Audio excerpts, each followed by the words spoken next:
father and grandfather mentioning about this community because our ancestral homes are in Rawalpindi, and they did mention about one Muslim community which was Ahmadiyas, with whom I understand the Sikh faith was very close.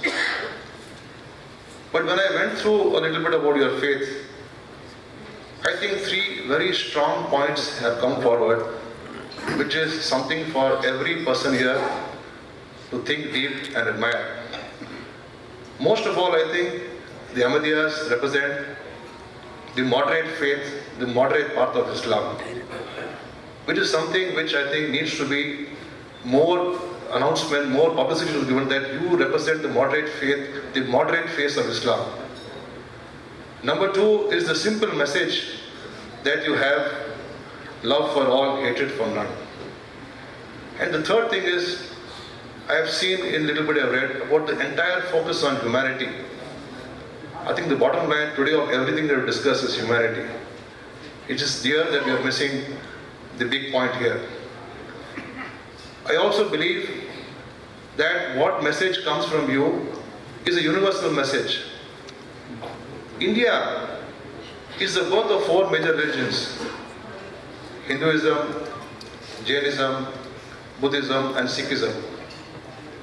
There is one slope in our Guru Granth Sahib which says, Awal Allah Noor Upaya, Kudrat ke sab bande, Ek Noor se sab dal baziya, Kaun bale kaun bure.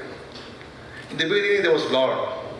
You call him Jesus, you call him Allah, you call him Guru Nanak, you may call him Gautam Buddha. They do not belong to one community. They do not belong to one faith.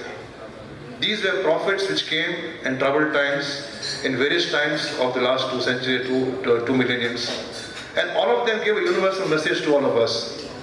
But somehow, most of our faiths, we have become closed. They have become inward. We draw lines. This is my faith. It's not something beyond that. But I remember one thing, which one Christian preacher taught us when we were in school. I am proud to say that I went to a Christian institution which taught me a lot of morals. That gentleman told in his speech, which I remember today, I was maybe in the 5th or 6th standard, he said, if we remember first that we are all Indians by birth, by faith we are Hindus, Muslims, Sikhs, Isai, whatever it is. Fundamentally, that paragraph, that line has always been in my mind. Whenever I come to such symposium, I always believe that first of all, I am an Indian. If I realize that bottom line, then all these divisions disappear. After all, look at any book, the Guru Granth Sahib. The first word in our Guru Granth Sahib is Ek Onkar, there is one God. The Hindu faith talks of the entire universe being one community. Buddhism says the same message. Prophet Muhammad, may peace be upon him, he also says the same message. So where is the difference? Many people say, problem today is religion. Sorry. Problem is not religion. Problem today is a politicization of religion. That is where symposiums like what we are seeing today are here to remove this division which comes because of politics which plays into religion. How many of us know much about each other's faith?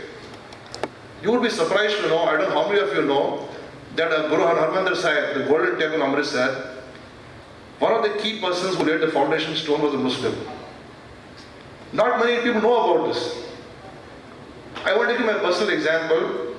In 1947, when this country was being divided, my grandfather was in Rawalpindi. It was a Muslim Maulvi Sahib who hid him in his masjid for 3 whole days and saw that he took a safe passage to cross into Delhi. These are the untold stories which we don't come to hear. We only hear about whatever we read in the media. We only hear what about hatreds which are spread by narrow-minded people for their own personal beliefs. More and more of such symposium required to see the universal message of mankind is spread. Because I want to conclude once again with what I said. I am an Indian by birth. I am a Sikh, a Muslim, or Christian by faith. If you remember this, I think this peace symposium will be a victory for all of us. Thank you very much. Namaskar.